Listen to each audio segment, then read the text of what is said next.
बात करूंगी अब आर्टिफिशियल इंटेलिजेंस के हवाले से, जिसने इंसानों का काम मज़ीद आसान कर दिया और कहीं कहीं ऐसा लग रहा है कि हो सकता है इससे इंसानों को थ्रेट हो। कहीं ऐसा ना हो कि आर्टिफिशियल इंटेलिजेंस से बनाए गए कुछ कैरेक्टर्स ये इंसानों को रिप्लेस कर लें।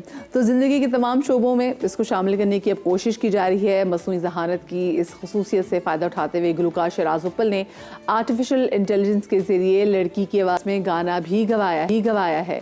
और गुलकार शराज उपल जो कि पाकिस्तान के one of the best singers that we have in industry, उनसे इस हवाले से मजीद बात करेंगे। When it comes to audio recording और songs production, तो हमेशा कोशिश रहती है कि करंट रहा जाए, कि जिस टाइप का म्यूजिक चल रहा होता है उसको आइदर अडेप्ट करो या उसमें एक ट्रेंड सेट करो जो लोग फॉलो करें।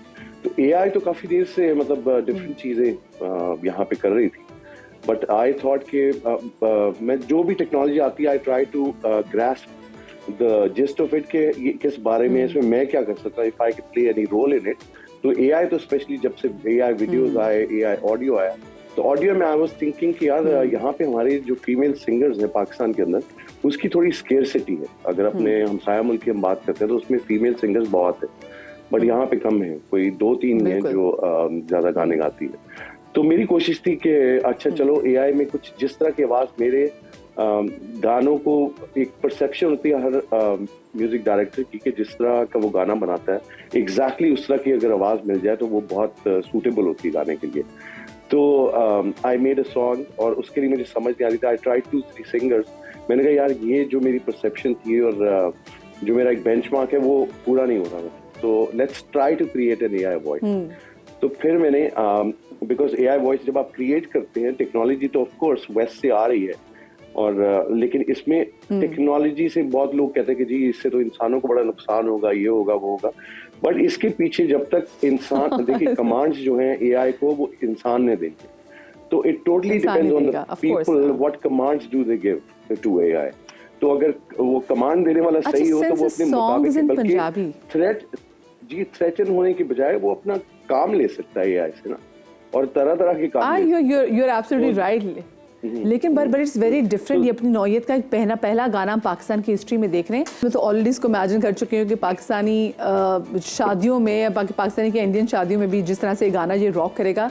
मुझे पता है it's not a easy song since the song is Punjabi और जो डायलेक्ट है वो भी पंजाबी है। So how did you work on it? क्योंकि देखें Punjabi dialect is very different, is very tricky. Being a singer जिसने 20 साल से रिकॉर्डिंग कर रहा है अपनी भी और लोगों की भी, I produce lot of music for India, for Bollywood films, for Pakistani films, तो मुझे एग्जैक्टली टिम्बर का पता होता है, टेक्सचर का पता होता है कि एक प्लेबैक सिंगर का टेक्सचर क्या होना चाहिए।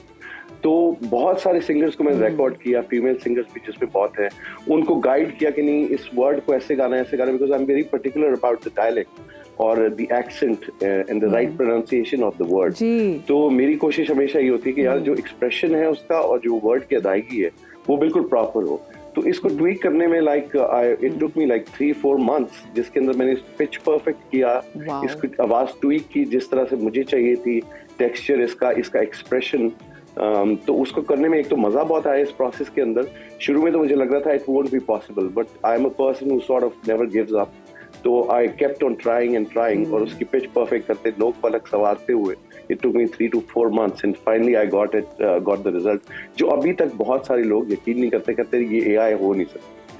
मैंने कहा यार जिस दौर में तुम बैठे हो 2024 में, इसमें ये कहना बहुत अजीब बात है कि ये नहीं हो सकता, ये वो नहीं हो सकता, अब कुछ भी हो सकता है।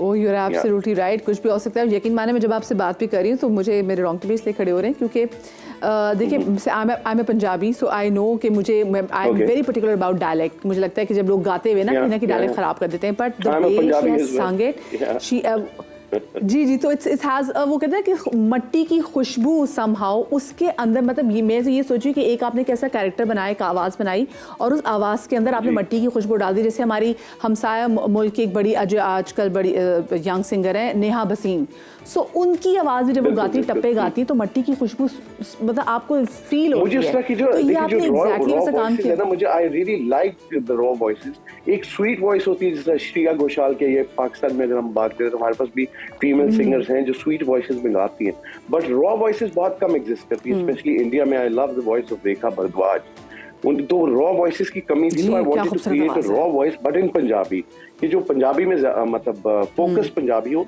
Although Neha Gupta can sing in any language, if you like input the language of Chinese, she can sing in that as well. But मेरा जो focus था that was primarily Punjabi. Wow, तो अभी हम नेक्स्ट फिर आगे भी देख रहे हैं कि शराज मुझे बताया कि खातून सिंगर तक ही काम चलाएंगे, फिर आगे आपको मेल भी एआई सिंगर इंट्रोड्यूस करवाने देखिए, वाले हैं। मेल सिंगर मेरे घर में मैं, मेरा बेटा हादी ऊपर जिसने गाना गाया साथ छेतिया, हम दोनों हैं इसके अंदर, तो हमारा मेल सिंगर्स की कमी नहीं है, फुकदान नहीं है, फीमेल सिंगर्स का फुकदान है, तो इसलिए क्रिएट की। लेकिन now since I have gotten hold of it, तो it's not difficult to create any voice of any age of any gender. Please give our love to Hadi as well, because Hadi की आवाज बहुत प्यारी है and of course very close to your voice. मतलब दरमियान में होता है कि हादी की आवाज है या हादी की आवाज है, so give our lots of love to Hadi and we are so excited.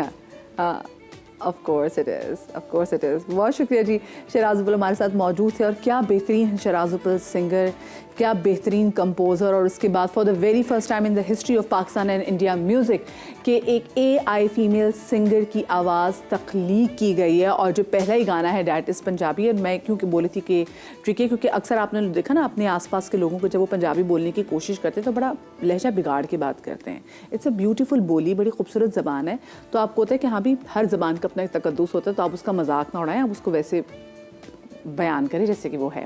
खैर जी, छोटी सी मुझे ब्रेक लेनी, ब्रेक के बाद वापस आते कहीं मजा आएगा।